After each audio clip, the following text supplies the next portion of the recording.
Baik, kita sambung semula. Saya terlupa rekod tadi.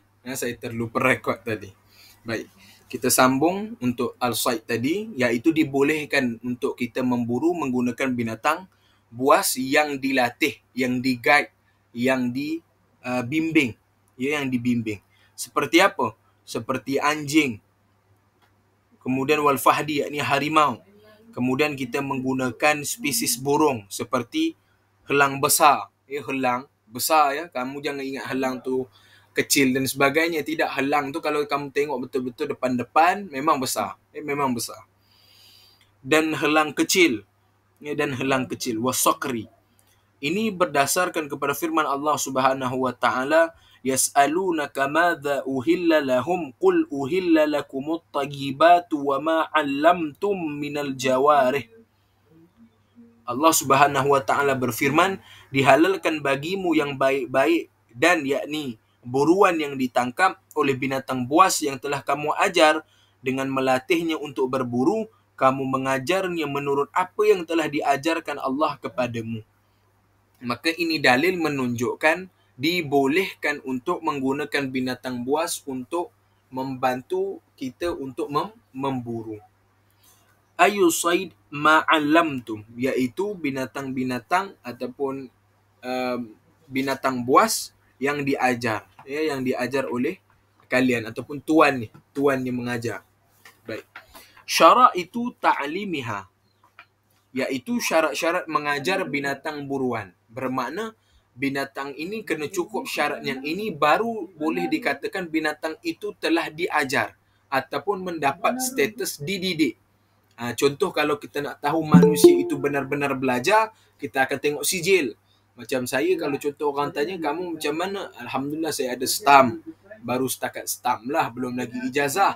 Kemudian ada pula yang tanya kepada orang-orang pondok, kamu ada sijil ke? Ada ni, saya daripada pondok ini dan sebagainya. Maka semuanya akan menunjukkan bukti yang dia ada belajar di mana-mana institusi, kerana nak menunjukkan keaslian ketulinan pembelajaran. Bukan saja-saja belajar, bukan sekadar tengok di YouTube sahaja, macam tu. Maknanya kita nak tengok keaslian tadi. Ya, bentuk bukti yang dia belajar. Ada pun begitu jugalah dengan haiwan ni. Ya, haiwan ni dia pun ada juga bukti nak menunjukkan dia ni selesai ataupun tidak belajar ni. Boleh tak kita panggil dia as-sayd, binatang buru, binatang yang boleh memburu ni. Maka dia kena cukup syarat ni. Iaitu yang pertama, antakunal jarihah muallimatan wa alamat kaunuha muallimat. Ya, muallimah. Iaitu binatang tersebut apabila dia punya bos ataupun dia punya tuan suruh dia pergi kejar buruan tadi tu, dia terus berlari kepada binatang tersebut. Dia terus berlari, dia terus kejar, dia terus terkam. Itu petanda yang dia dah belajar. Itu petanda dia dah dididik. Tu.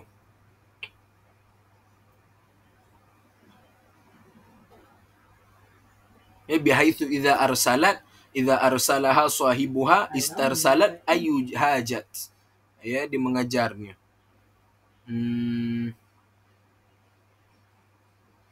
Baik. Kalian boleh ambil daripada antakuna sampai muallimat. Ya, antakuna sampai muallimat. Tu.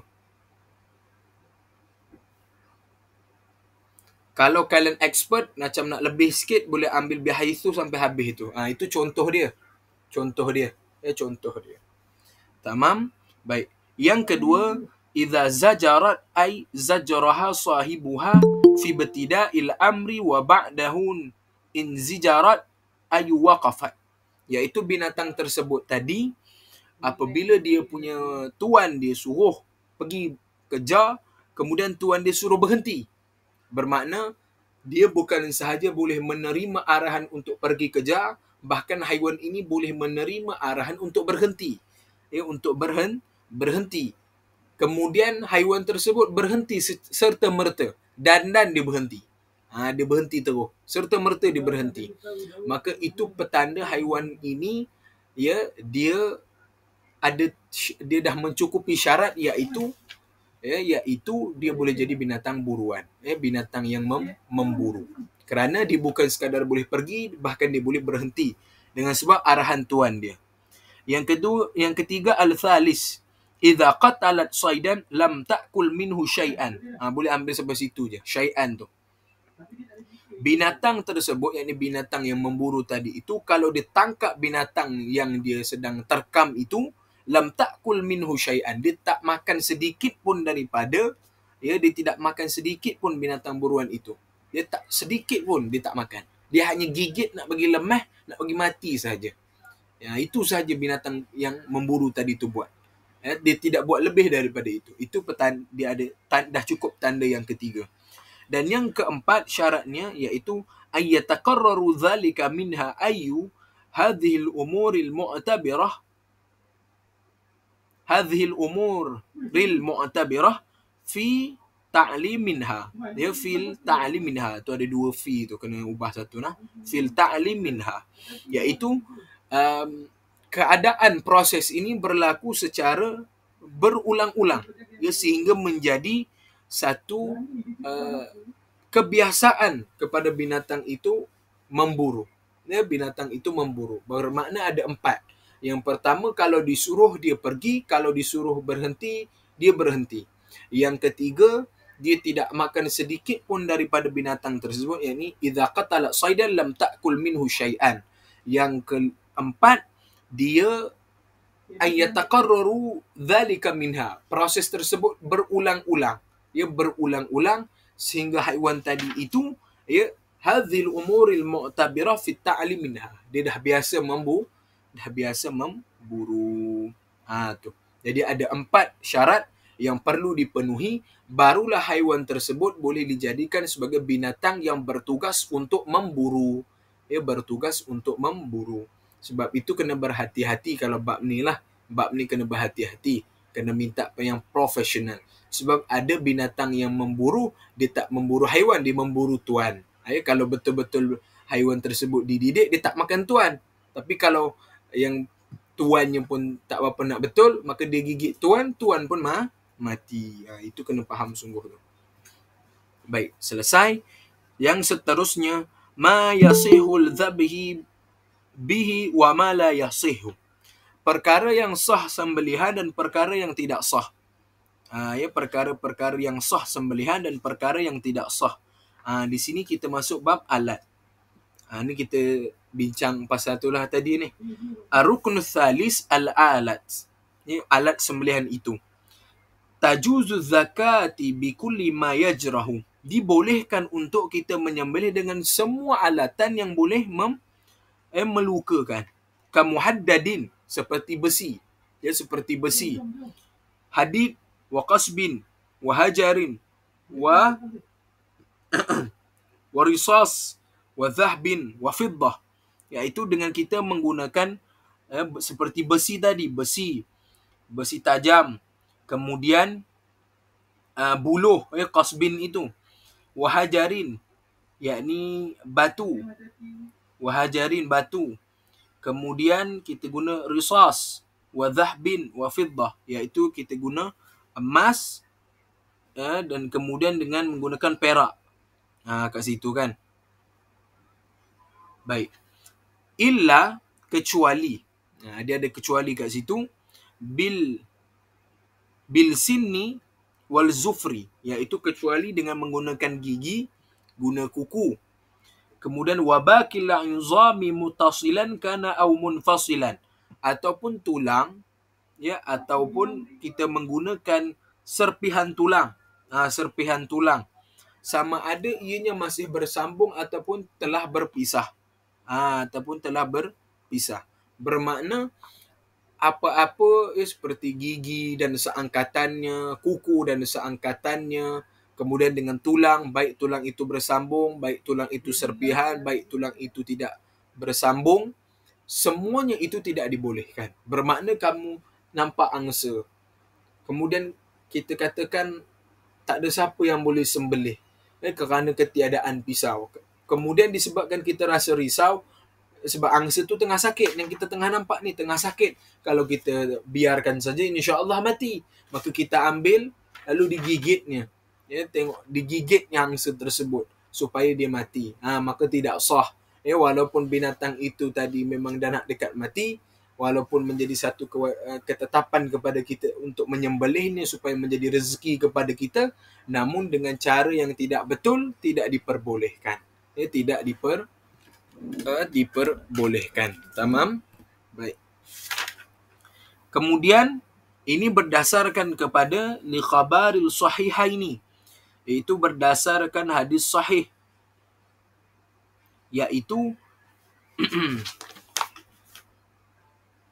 ma anharad dama wa dzukira smillahi alaihi fakulu laisa sinni wa zufuri wa sa'a wa sa'uhaddithukum wa sa'uhaddithukum an dzalika ammal sin fa'azmun wa amma zufru famudal habasyah. Famudal habasyah, yaitu binatang ditumpahkan darahnya dan disebut nama Allah padanya, maka makanlah. Maka makanlah. Tetapi bukan disembelih dengan gigi atau kuku.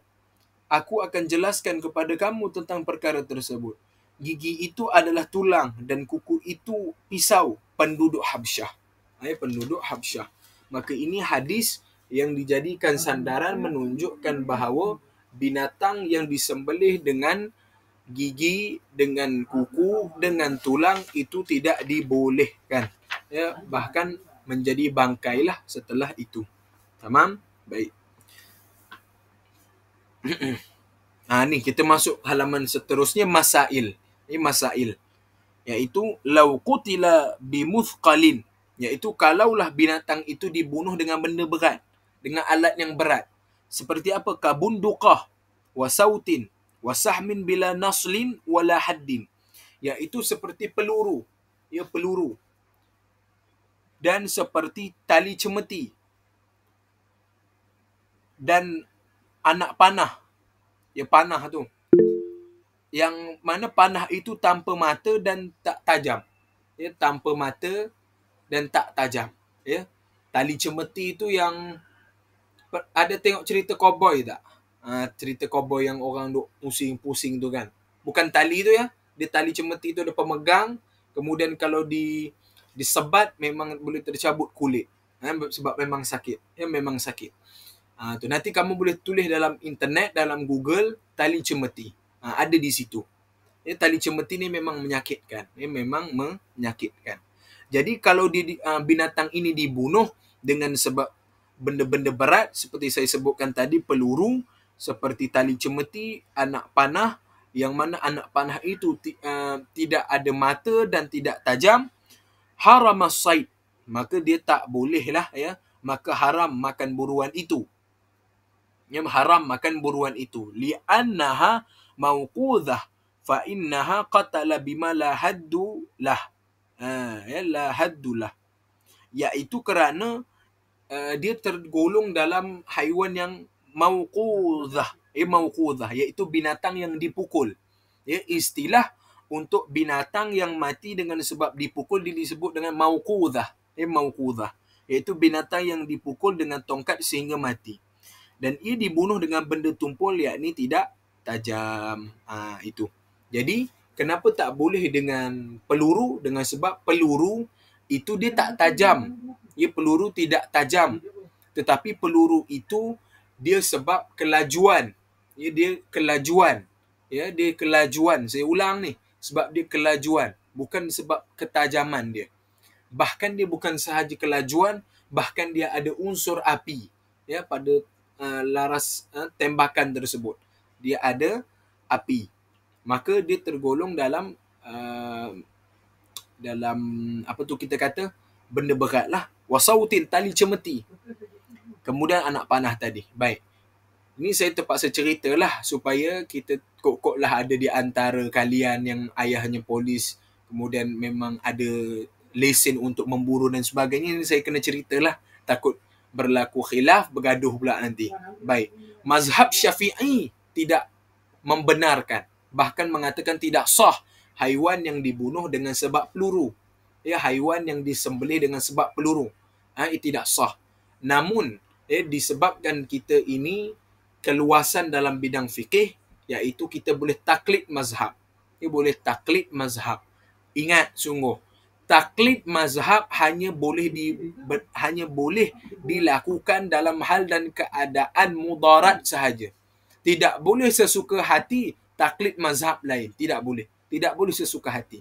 Dia hanya boleh dalam keadaan mudarat, iaitu yang diperlukan sahaja.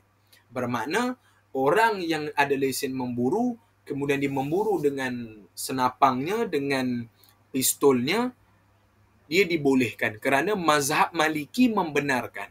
Mazhab Maliki membenarkan sembelihan dengan menggunakan pistol ataupun senapang, maknanya peluru lah.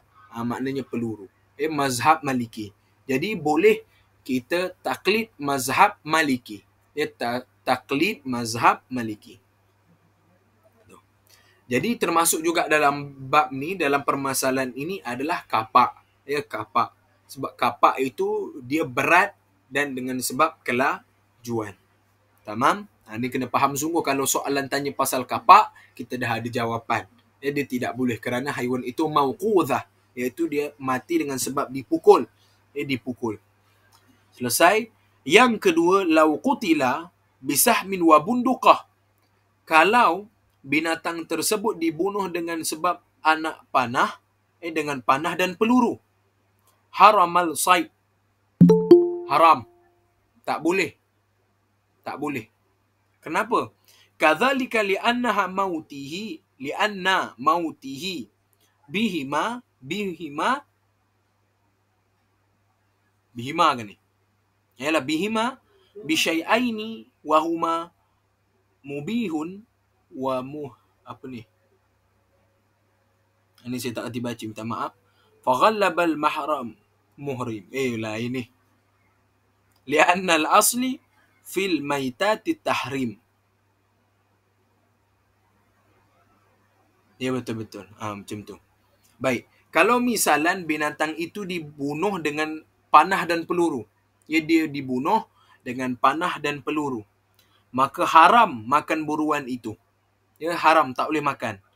Tadi kata anak panah boleh, asalkan tajam. Yang ini kenapa pula tak boleh? Ni jawapannya. Kerana kematian dia dengan sebab dua senjata. Mautihi bihima. Dengan sebab dua senjata. Bisyai'aini. Iaitu satu yang dibenarkan.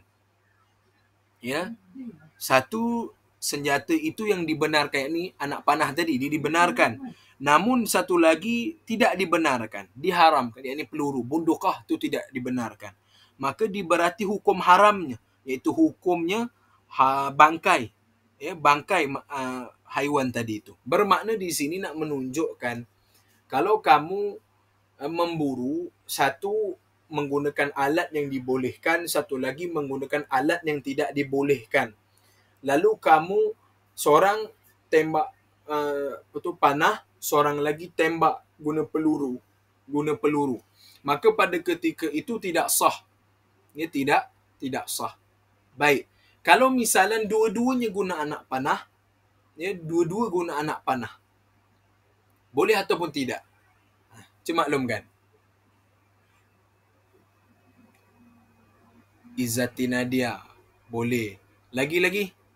Boleh tak kalau dua-dua pemburu tadi tu guna anak panah? Dua-dua pemburu tadi. Jawapannya, Muhammad Zahir boleh. Anas boleh. Ya, betul. Jawapannya boleh. Jawapannya boleh. Dalam keadaan serentak. Boleh. Dalam keadaan serentak. Dengan syarat tidak ada percampuran di antara senjata-senjata itu dengan alat-alat yang diharamkan. Tamam? Baik. Yang ketiga. Lawin khanaqal said wa mata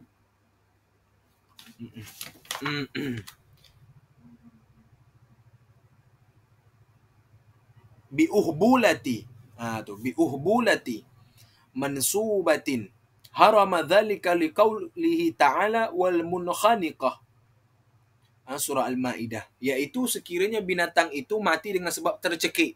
Dia tercekik. Biuhbulati. Dengan sebab tercekik. Kerana mati. Mati di tali gantung. Tu mati dekat tali gantung. Kalau makna mati sampai gantung sampai mati tu maknanya dia mati tergantung. Mati tergantung. Maka itu tidak dibolehkan, dia haram. Dia haram. Macam ialah macam misalnya apa tu? Memburu kan. Kan ada yang letak perangkap dan sebagainya, haiwan tu jalan terus terjerut lehernya. Terus terjerut lehernya, mati. Maka itu tidak dibolehkan. Tidak diperbolehkan. Kerana berpandukan kepada ayat Allah Subhanahu Wa Taala itu wal munkhaniqah, iaitu binatang yang mati terjerut tali di lehernya. Tidak dibolehkan. Tapi kalau untuk macam tangkap sahaja, tangkap sahaja maknanya sekadar di atas tanah saja lalu dia terperangkap, lalu dia tak mati, tu wajib sembelih biasalah. Sembelih biasa sebab kita boleh kuasai. Baik, yang keempat, lau asabal sayd sahman fawaqa'a ala tarfi jabalin thumma saqata minhu wa fihi hayat mustaqirrah wa mata. Iaitu kalau seseorang itu bukan seseorang. Kalau binatang itu asabal sayd sahman, dia terkena apa ni kita kata terkena panah. Yang maknanya kita dah tembak dah dia. Dia terkena panah. Kemudian dia rebah di tepi puncak bukit. Dia rebah dekat puncak bukit. Kemudian thumma saqata, kemudian dia jatuh. Dia jatuh. Dan dia masih mempunyai hayat mustaqirah di saat itu. Kemudian dia mati. Kemudian dia mati. Haramal sayd, maka tak boleh dimakan. Tak boleh dimakan. Li'annahu ma syai'aini, dengan sebab dua. Dua benda, iaitu wahwal saqitu minal jabali, iaitu dengan sebab ia jatuh dari bukit ba'da insabati sahmilah, selepas terkena panah. Tu bermakna binatang itu dia ada hayat mustaqirah selepas dipanah, namun disebabkan dia jatuh maka dia pun mati, maka tidak dibolehkan. Tu tidak diperbolehkan. Tamam? Baik. Tu. Baik. Tamam? Tu selesai permasalahan-permasalahan di situ. Kita masuk yang seterusnya. Rukun yang keempat, iaitu az-zabih, penyembelih. Al-zabih, penyembelih.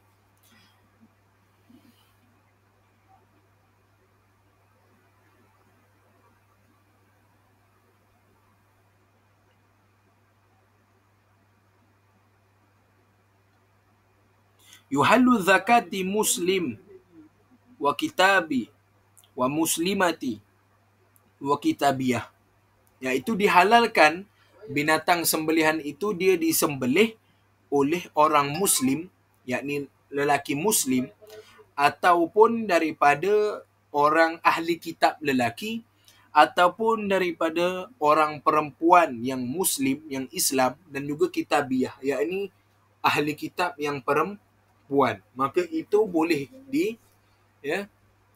ada soalan? Tak apa, tanya je dulu. Baik.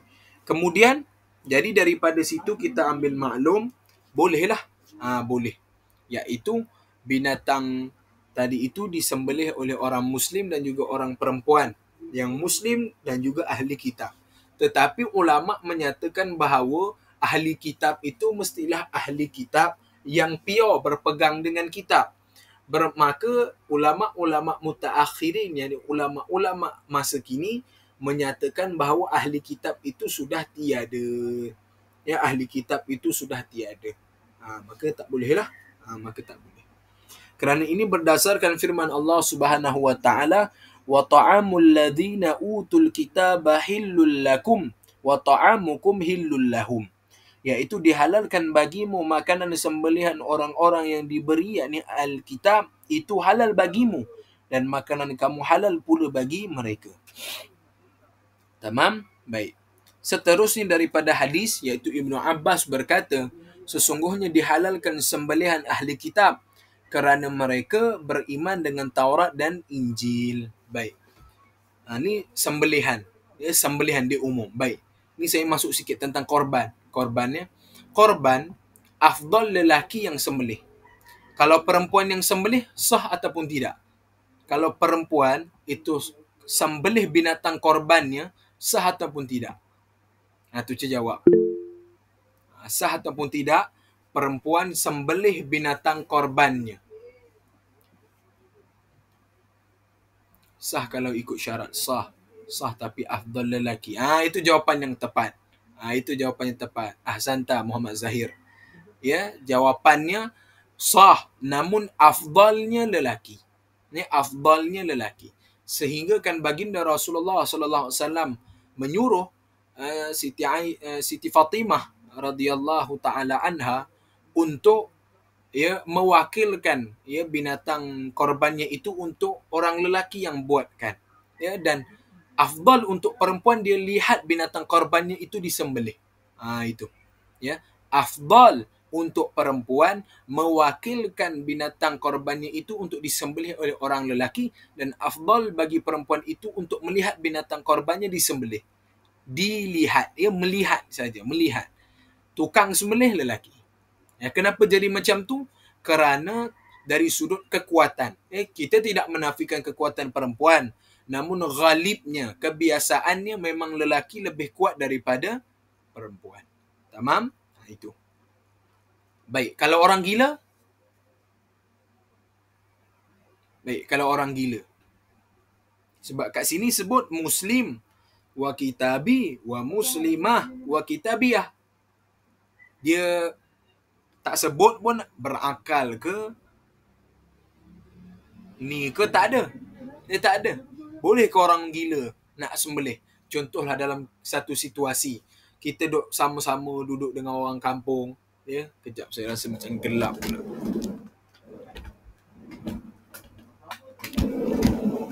Macam sama je gelapnya, tak apalah. Baik. Jadi, contoh duduk dalam satu masyarakat, kemudian di saat itu semua tak reti menyembelih, semua takut. Kerana dibimbangi disepak. Kerana disepak. Baik. Kemudian orang gila tu kata, tak ada siapa nak sembelih, melah saya. Dia ambil pisau, dia sembelihnya lembu tersebut. Dia sembelih lembu tersebut. Maka apakah hukumnya? Baik. Ini khilaf ulama. Ini khilaf ulama. Ada yang mengatakan sah, ada yang mengatakan tidak sah. Baik. Ulama yang mengatakan sah, mereka mengatakan sembelihan itu sah kerana apa? Kerana orang gila itu sembelih dengan ada qasad dalam dirinya. Walaupun dia gila, tapi dia ada qasad untuk sembelih. Tu kena faham tu.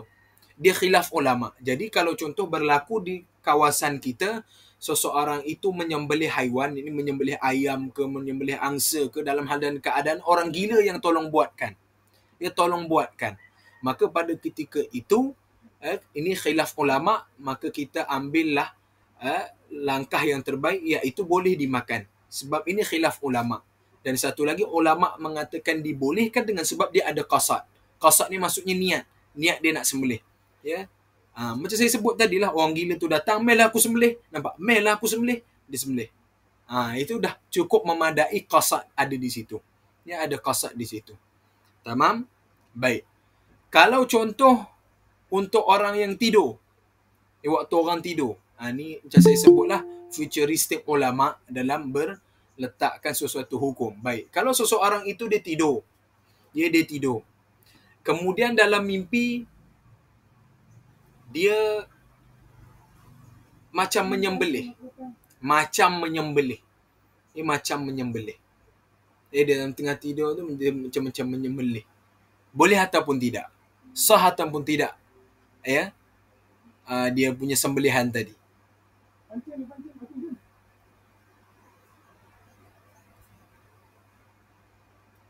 Qasad tu macam mana? Qasad tu niat. Niat.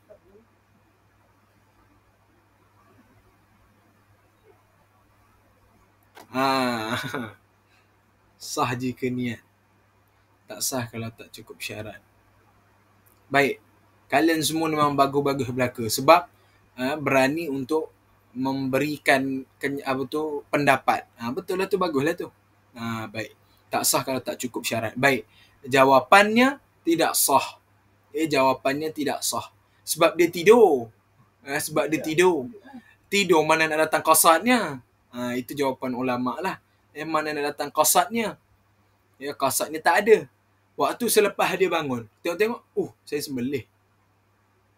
Tu nampak dia tak ada qasad kat situ tu. Dia tak ada qasad. Ataupun contoh yang kedua, orang tu datang kepada Pak Imam. Pak Imam tolong sembelih. Pak Imam tengah tidur. Mana Ameh lah sini. Dia pun sembelih. Kemudian dia tidur balik. Kemudian selepas tu ayam tu dah dimasak, bawa pergi Pak Imam. Pak Imam ni, ayam yang tadi Pak Imam sembelih, makanlah.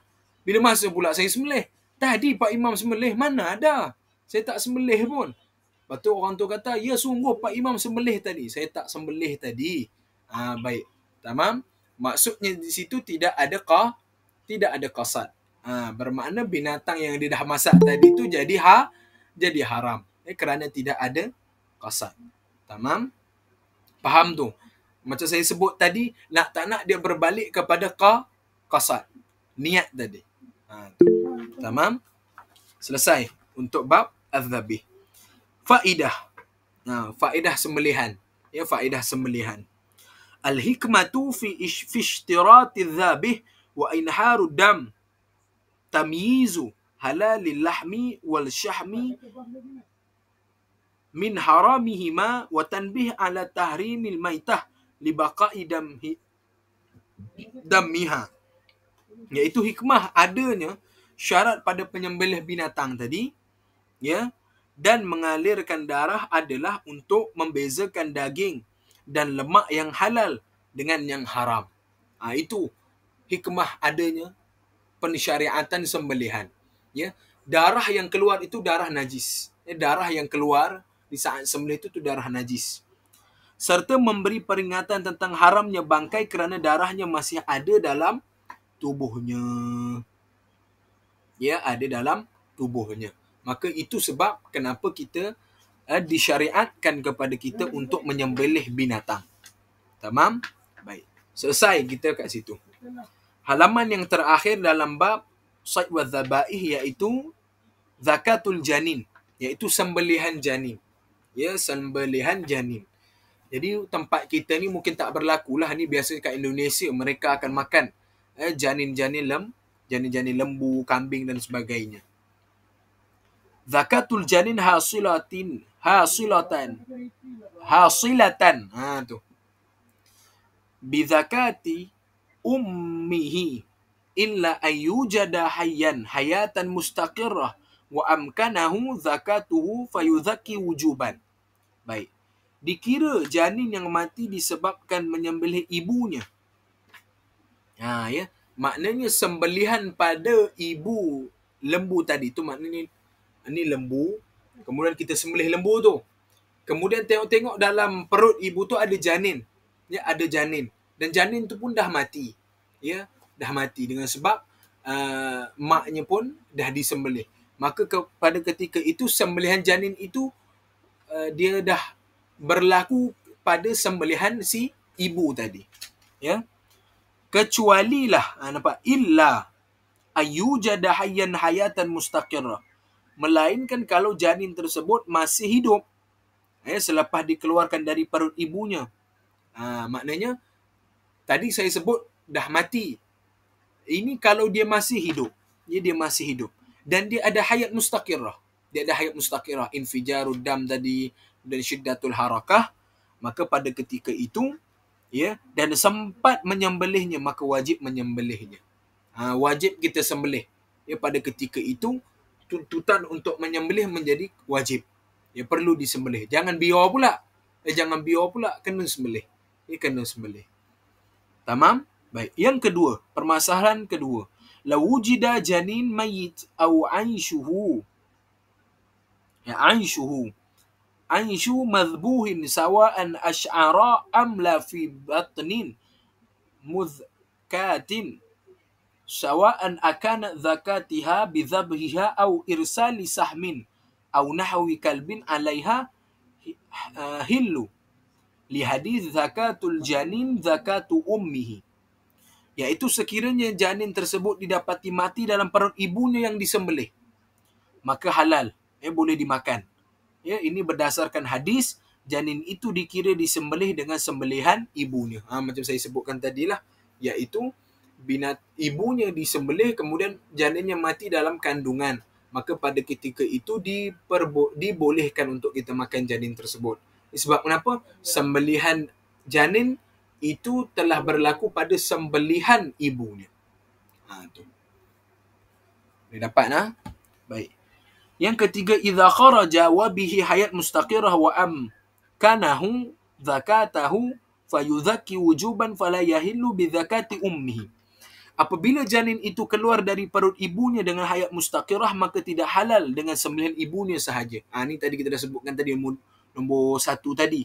Iaitu kalau janin itu masih hidup, maka wajib untuk kita sembelih lagi janin tersebut. Dan tidak memadai sembelihan ibu tadi pada janin yang masih hidup tadi. Tidak memadai, tidak cukup. Maksudnya dia kena sembelih juga. Yang keempat, la budda, janin itu mestilah ayas kuna apa nak sebut ni? Akiba dhabhin ummihi falau idza taraba fil batni ba'da dhabhin ummihi zamanan tawilan thumma sakana lam yahillu. Baik. Janin itu hendaklah tidak bergerak selepas disembelih ibunya. Disembelih ibunya. Bermakna kalau kita dah sembelih, memang kita belah perut, tengok janinnya memang tak bergerak dah. Sekiranya janin itu bergerak dalam perut ibunya selepas disembelih ibunya, maka ibunya masa yang agak panjang kemudian berhenti bergerak, maka tidak halal dimakan janin tersebut. Itu kena faham tu. Saya ulang balik. Sekiranya janin itu bergerak dalam perut ibunya selepas disembelih ibunya dalam masa yang agak panjang kemudian berhenti bergerak, maka tidak halal dimakan janin tersebut. Dengan sebab apa? Hayat mustaqirah dah tak ada. Dengan sebab hayat mustaqirah dah tak ada. Sebab dia dah tak bergerak. Sebab itu kena fahamlah. Tuh. Baik. Yang kelima, law mata qabla zakatiha kana maitan la mahalatu li anna zakatu ummi lam tu'tharu fihi. Iaitu sekiranya janin itu mati sebelum disembelih ibunya. Bermakna sebelum sembelih ibu, janin itu dah mati. Maka jadi haram, tak boleh dimakan. La mahalatu, tak boleh dimakan. Kerana sembelihan ibu itu tidak memberi kesan kepadanya.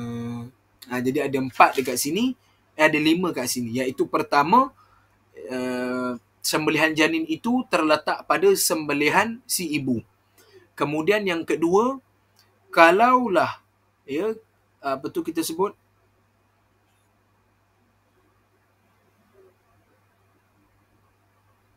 kalau janin itu masih bergerak dalam perut ibu, kemudian kita sembelih ibu dia, kemudian dibelah perut, janin itu masih hidup, maka kena sembelih lagi. Kemudian yang ketiga, mesti ada hayat mustaqirah. Yang keempat, dia mestilah yang keempat pun sama, hayat mustaqirah. Yang kelima, kalau janin itu mati sebelum disembelih ibunya, maka tak boleh dimakan. Dengan sebab dia mati di saat dalam perut. Di saat dia belum disembelih lagi. Tamam? Baik. Mana? Contoh. Saya jawab daripada atas lah. Mana yang tadi? Yang ada soalan tadi tu. Contoh kalau burung dipanah tu, boleh makan tak jika ia sakit dan belum mati lagi? Boleh. Contoh, seseorang itu panah, kemudian terkena pada burung tadi itu, kemudian burung itu pun jatuh. Rupanya tengok-tengok, burung tu sakit. Dan dia belum mati lagi. Maka apa patut kita buat? Kena sembelih biasa waktu tu. Burung tersebut. Dengan sebab apa? Dengan sebab belum mati lagi. Baik, kalau kamu panah, kena burung itu, dan dalam masa yang sama burung tu sakit, kemudian dia jatuh, kemudian kamu tengok burung tu dah memang mati, maka cukup akrun itu sebagai sembelihan kepada burung tersebut. Tapi kalau belum mati lagi, kena sembelih biasa. Tu. Baik, kalau misalan seseorang sebab dia sakit kan, kita panah dia, panah. Tapi bukan rezeki panah tu tak kena. Panah tu tak kena. Mungkin dengan sebab kelajuan sahaja. Kelajuan bermakna dia anak panah tu just lalu tapi tak melukakan. Tak melukakan, hanya sentuh aja, sentuh. Kemudian burung tu jatuh sebab dia sakit kan? Jatuh. Halal ataupun tidak? Jawapannya tidak halal. Dia tidak halal sebab dia tidak dilukakan. Dia tidak dilukakan dengan apa-apa pun. Dia tidak dilukakan dengan mana-mana alatan. Dengan panah tadi. Ya, panah tadi tu tak melukakan. Sedangkan melukakan itu menjadi isyarat sembelihan. Tapi dia tak kena, lalu dia jatuh, lalu dia mati. Tak boleh lah. Tu kena faham kat situ. Baik. Faham nah? Baik, saya tengok soalan bawah tadi. Contoh kalau seseorang berada di Mekah, bagaimana cara untuk penyembelihan? Kalau seseorang berada, dia duduk dekat Mekah, baik. Burung tu mesti sampai keluar darah ke? Maksud kamu macam mana?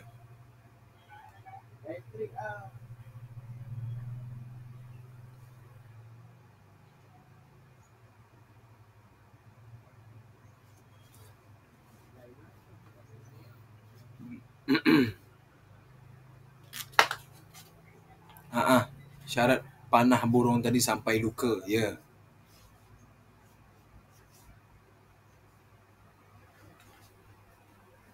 Oh, baik. Baik. Ni kebiasaannya. Bila kamu panah kena pada burung tersebut, panah tu akan melekat pada burung tadi. Tu. Sebab itu dia diberikan contoh panah. Ya, panah. Dia kena pada panah tadi. Kemudian dia akan mengalir darah. Mengalir darah. Jadi luka tu sampai keluar darah ke? Jawapannya tidak. Ya, jawapannya tidak. Ya, sebab kalau dah kena panah, walaupun tak keluar darah, boleh juga. Boleh juga. Boleh. Sebab mana-mana bahagian badan ni kalau kena memang berdarah. Ya, memang berdarah. Ya, tapi kalau misalan lah contoh soalan daripada rakan kita ni, nak contoh misalan burung tu tiba-tiba tak berdarah tapi anak panah tu tetap kena. Maka itu juga menjadi sembelihan. Sembelihan. Sebab kalau ditarik anak panah tu insya-Allah keluar darah. Insya-Allah keluar darah. Tamam? Baik. 2 dan 4 itu keliru. Baik. 2 dan 4-nya. Baik, yang kedua tadi itu sekiranya janin tersebut didapati mati dalam perut ibunya. Dia mati dalam perut. Kemudian disembelih. Maka halal dimakan. Halal dimakan. Sebab dia mati dalam perut. Tapi kalau yang keempat tadi, janin itu hendaklah tidak bergerak selepas disembelih ibunya. Sekiranya janin itu bergerak dalam perut ibunya selepas disembelih ibunya masa yang agak panjang kemudian berhenti bergerak, maka tidak halal janin tersebut. Baik, maksudnya di sini nombor 2 ini, janin itu memang mati dalam perut. Memang mati dalam perut. Memang mati dalam perut. Saya ulang memang mati dalam perut. Kemudian disembelih, maka boleh dimakan.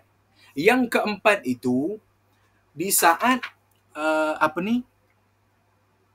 janin itu hendaklah tidak bergerak selepas disembelih ibunya. Contoh, selepas disembelih, ibu lembu tu dah disembelih. Kemudian dalam perut itu bergerak, bermakna ada hayat mustaqirah. Kemudian tunggu dalam masa yang agak panjang, tiba-tiba tak bergerak. Maka ketika itu janin itu jadi bangkai. Sebab kenapa? Yang pertama tadi selepas ibunya disembelih, binatang itu masih bergerak, janin itu masih bergerak. Bermakna dia dikehendaki untuk disembelih. Ya, sebab sembelihan ibunya tadi itu tidak memadai kepada janin tadi. Tak memadai. maka janin itu perlu disembelih pada tengkuknya, pada lehernya itu. Tapi tunggu, mati pula janin tu. Jadi bangkai lah sebab tak sempat disembelih dengan cara biasa. Tu. Boleh faham tak, Zahir?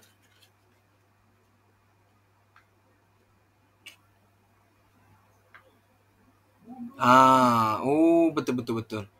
Kenapa nombor 2? Pertemuan nombor 2 dengan nombor 5.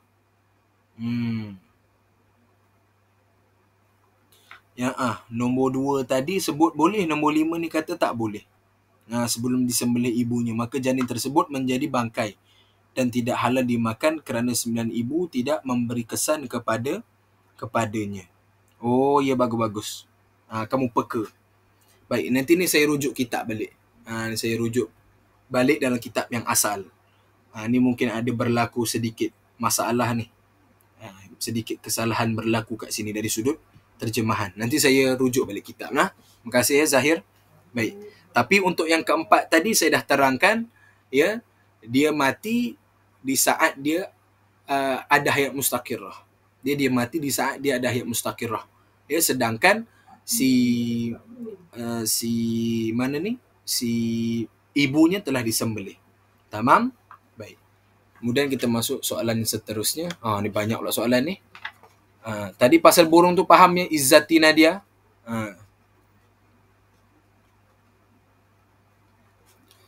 Contoh kalau seseorang itu berada di Mekah, bagaimana cara untuk penyembelihan?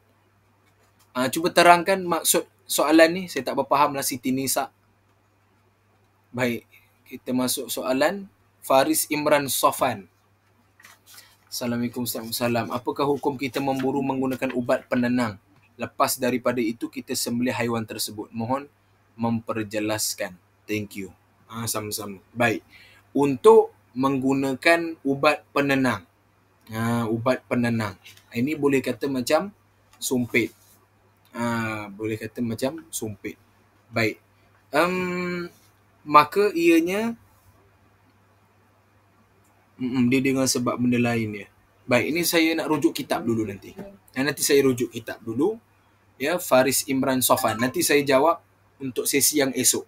Ya, untuk siapa tadi? Muhammad Zahir dengan Faris Imran Sofan ni, saya jawab soalan kalian ni esok hari. Tu. Bagus juga soalan ditanya ni sebab saya boleh tambahkan lagi rujukan saya dan pembacaan saya juga bertanya kepada guru yang lain lah berkenaan ni. Guna ubat penenang ni, insya-Allah. Baik, soalan seterusnya. Nak tanya burung merpati, kalau sembelih dia boleh makan ke? Burung merpati.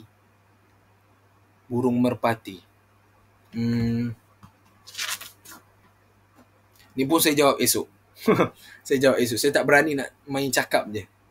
Tu. Esok saya jawab. Berapakah yang dimaksudkan dengan masa yang agak panjang? Ini sekadar perasaan. Macam mana saya nak terang ya? Dia bukan maksudnya pada pandangan kita. Mungkin dalam lingkungan 5 minit dan sebagainya. Bila kita rasa benda tu dah terlampau lama, itu dah boleh dikira sebagai agak panjang. Sama-sama. Kalau seseorang tu dia duduk dekat Mekah, baik dia duduk Mekah. Lepas tu bagaimana cara untuk penyembelihan dia, ikut arah kiblat atau ikut arah Kaabah ke macam mana? Oh, macam ni. Faham. Kaabah. Sebab kita bukan ikut Mekah. Kita ikut kiblat, kita ikut Kaabah tu. Kita ikut Kaabah. Tapi yang ini dah jadi perbahasan agak panjang sikit. Tapi tak apa. Untuk yang kita ni, kita ikut secara zon. Ya, zon. Tapi orang yang duduk dekat Mekah, mereka memang kena hadap Kaabah tu. Kita memang hadap Kaabah dah. Yang orang dekat Mekah, memang kalau dia sembelih dalam keadaan memang dia boleh nampak Kaabah, wajib dia hadap Kaabah. Tapi kalau orang yang berada di luar Mekah, tapi duduk di Mekah, tu. Macam mana saya sebut ya? Maknanya dia dekat Arab Saudi lah. Arab Saudi. Kan dekat dengan Mekah juga kan. Maka dia kena tanya kepada orang kampung yang tahu mana Kaabah. Dia kata Kaabah kat sini. Maka pada ketika itu dia kena hadapkan kiblatnya itu mengikut kepada arahan orang tadi tu. Dia kena tanya. Tu. Selesai? Boleh faham nah Siti Nisa?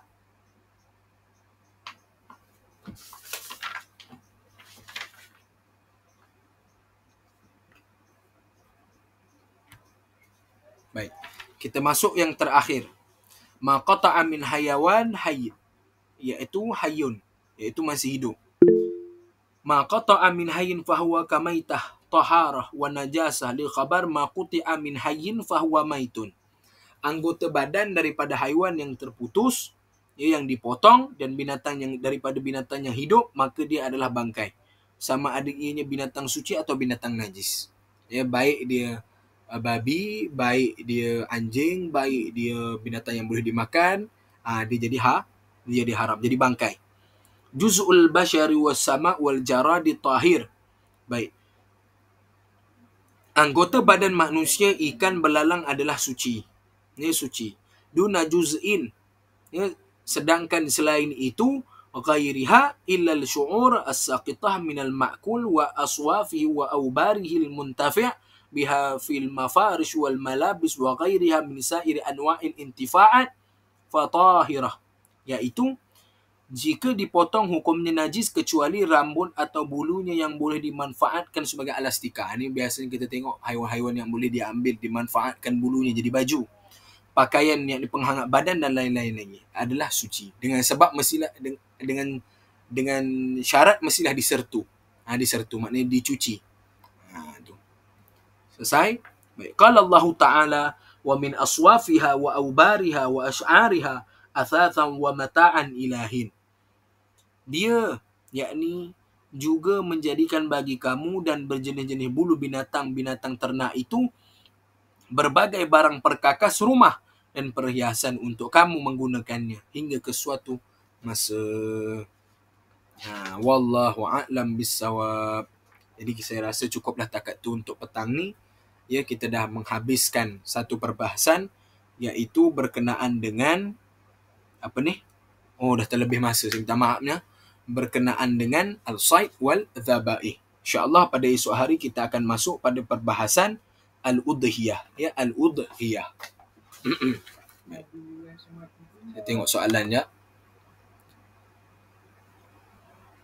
Kiranya kalau kita kat sini, kita sini ikut arah kiblat lah kan? Ya betul. Betul. Tu. Kita kena ikut arah kiblat. Arah kiblat tu Kaabah lah. Arah kiblat tu Kaabah. Baik, untuk Muhammad Zahir dengan tadi apa Faris Imran Sofan, soalan kalian saya jawab esok. Dengan seorang lagi saya tak ingat tanya pasal burung merpati. Itu dalam bab ada dalam bab fiqh tu tentang haiwan-haiwan ni. Saya akan maklumkan esok, dan untuk yang lain insya-Allah kita jumpa pada esok hari pada waktu yang sama 9 sampai 10.30, 2.30 sampai 3.30. Wallahu a'lam bissawab. Aqulu qawli hadza wa astaghfirullahal azim li wa lakum wa lisairil muslimin wal muslimat fastaghfiruh innahu wal ghafurur rahim. Assalamualaikum warahmatullahi taala wabarakatuh. Allahumma ja'alna hadza jam'an marhuma wa tafarraqna min ba'dihi tafarraqan ma'suma wa la taj'al fina wa la ma'ana wa la yatba'una shaqiyya wa la matrudan wa la mahruma wa sallallahu ala sayyidina Muhammad wa ala alihi wa sahbihi wa baraka wa sallam. Subhana rabbika rabbil izzati amma yasifun wa salamun alal mursalin walhamdulillahi rabbil alamin. Amin amin ya rabbal alamin. Arut Qafiah ada tak? Apa maksud kamu ni? Arut Qafiah apa ni? Kamu tanya. Ajar. Setakat ni saya tak buka lagi untuk Arut Qafiah. Sebab Arut Qafiah dah ramai yang dah ajar. Nanti kalian carilah. Cari insya-Allah. Wallahu a'lam.